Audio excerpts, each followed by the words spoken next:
தேங்காய் பால் ஏன் பாரம்பரிய மருந்துன்னு சொல்லப்படுகிறது? முகத்திற்கு அழகு, வயிற்றுக்கு நலம், மூளைக்கு சக்தி தேங்காய் பால் இருக்கு.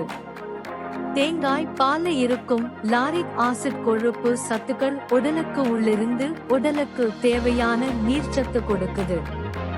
தேங்காய் பால் இருக்கும் நல்ல கொழுப்பு மூளைக்கு வேகமான எரிசக்தி தருது. உடலில் அமிலம் அசிடிட்டி குறைந்து குடலை ஆரோக்கியமாக்கி வாயு குறைக்கும். அரை கப் தேங்காய் பால், சிறிது வெல்லம், ஒரு சிட்டிகை மஞ்சள் சேர்த்து குடிப்பது அழகுக்காக மட்டும் இல்லை, உள்ளிருந்து மூளை, குடல், தோல் மூன்றையும் காப்பது. கொதிக்க வைத்தால் அதன் சக்தி குறையும்.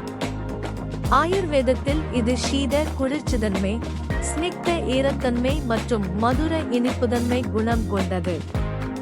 அதனால் இது உடல் சூட்டை சமப்படுத்தும், நரம்புகளை சாந்தப்படுத்தும், தோலை உள்ளிருந்து ஈரப்படுத்தும். ரசதாது உடலின் அடிப்படை ஊட்டச்சத்து திரவம் சரியாக இருந்தால் நல்ல ரத்தம், நல்ல தோல், நல்ல மனநிலை தருகிறது. அதனால்தான் இந்த பால் அழகு, ஆரோக்கியம், மன அமைதி மூன்றுக்கும் உதவுகிறது. தேங்காய் பால் உடல் திசுக்களை உள்ளிருந்து ஈரப்படுத்தும் ஒரு வாழ்வூட்டும் ரசாயனம். சரியான அளவு, இரவில் இளஞ்சூட்டில் 1/4 கப் முதல் அரை கப் வரை. சமஸ்கிருதத்தில் உள்ள உரை: நாரிகேல் சீதலம் ஸ்னிக்தம் பித்தாரம் ரசப்பிரதம். இதன் பொருள்: தேங்காய் உடலுக்கு குளிர்ச்சியையும் ஈரத்தன்மையையும் தரும்.